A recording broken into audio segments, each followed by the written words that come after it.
साहब फिर गारंटी मिल गई है, डेट भी आ गई है, अब पक्की है कि वापसी हो जाएगी मियां साहब की।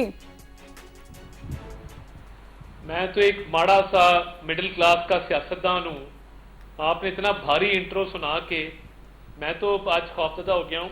हमारे जैसे लोग भी सिस्टम में मौजूद हैं जो गुजर बसर कर लेते हैं। बहरहाल गारंटी तो उस चीज की दी जाती है फरवा साहिबा कि जहां पे आपने को बहुत बड़े जराइम किए हों और कोई भी ताकत आपको आउट ऑफ द वे जाके ऑब्लाइज करना चाहे या आपके गुनाहों पे जो है वो पर्दा डालना चाहे। देखिए, आपको ये बात समझना होगी कि प्रोजेक्ट इमरान खान जब लॉन्च हुआ तो उस प्रोजेक्ट की लॉन्च का कोलैटरल डैमेज थे नवाज शरीफ साहब। उस प्रोजेक्ट को लॉन्च नहीं किया जा सकता था नवाज शरीफ जैसे पॉपुलर लीडर के फील्ड में होते हुए। तो क्या किया, एक चीफ जस्टिस साकिब निसार साहब और चंद किरदारों ने मिलके नवाज शरीफ साहब को बेटे से तनख्वाह ना लेने पे नाअहल कर दिया, वजारत उज़्मा उनकी छीन ली। उसके बाद मुल्क की तारीख में पहली दफा हुआ कि नैब का मुकदमा रोजाना की बुनियादों पर चलाया गया, जिसके ऊपर एक सुपरवाइजरी कमेटी सुप्रीम कोर्ट के सिटिंग जजेस की थी।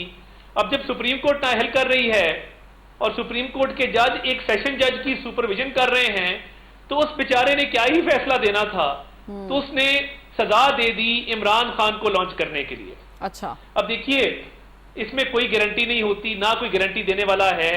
गारंटी अल्लाह ताला की जात पे भरोसे के अलावा कोई इस मुल्क में गारंटी नहीं है और ना होनी चाहिए, ना किसी गारंटी को मानना चाहिए, ना कोई गारंटी है। मैं ये समझता हूं कि एवन फील्ड के रेफरेंस में मरियम नवाज शरीफ साहिबा बाइज्जत बरी होती हैं, तो उसमें कहा जाता है कि इन पे प्रिंसिपल अक्यूज्ड की मावनत और एयानत का इल्जाम था। तो उन्होंने कहा केस के अंदर कि मावनत और एयानत तो जुर्म की हुई, जब जुर्म ही सरजद नहीं हुआ तो फिर मावनत और एयानत किस बात की है। तो केस मेरिट्स पे है, केस स्ट्रांग है, मेरिट्स पे आर्ग्यू किया जाएगा। मैं लीगल टीम का हिस्सा रहा हूं, हिस्सा हूं और माजी में तमाम केसेस को देखता भी रहा हूं, पेश भी होता रहा हूं।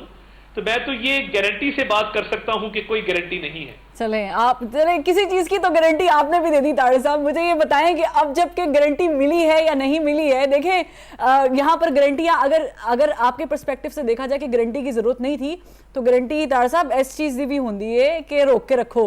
तो मेरा ख्याल से वो चीज की हम गारंटी की बात कर रहे हैं, तो वो मेरा ख्याल से क्लियर हो गया। अब जब क्लियर हो गया है और एक मरतबा फिर महीना और डेट अनाउंस हो गई है, तो अब मियां साहब आकर आपकी कैंपेन स्टार्ट करेंगे इलेक्शन की, क्योंकि बिलावल साहब ने तो आगाज कर लिया।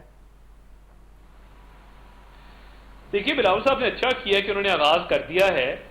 तो हमारी भी तंजीमी इजलास जारी हैं और हमारी इलेक्शन की तैयारी मियां साहब की वेलकम की तैयारी के साथ लिंक्ड होगी।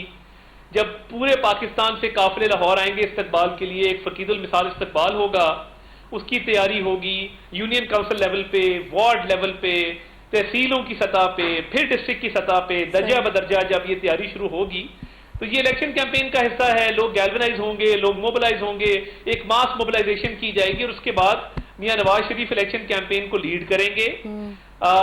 टिकट्स की जो अवार्ड है वो करेंगे, मुनासिब उम्मीदवारों का इंतखाब करेंगे टिकटों के लिए, पार्लिमानी बोर्ड के इजलास को चेयर करेंगे, तंजीमी इजलासों को चेयर करेंगे, इंतखाबी जलसे करेंगे। तो बिल्कुल कैंपेन तो आज उनकी आने की डेट की अनाउंसमेंट से शुरू हो चुकी और हम मुतहरिक हो गए हैं और हम अब अपने कारकुनान का भी जज्बा बढ़ा रहे हैं और लोगों से राब्ते भी कायम कर रहे हैं कि अब टाइम आ गया है कि यूनियन काउंसिल और वार्ड की सतह पे पेनिट्रेट करके लोगों को लाहौर लाया जाए और उस सारे चीज में इलेक्शन कैंपेन भी हो जाए।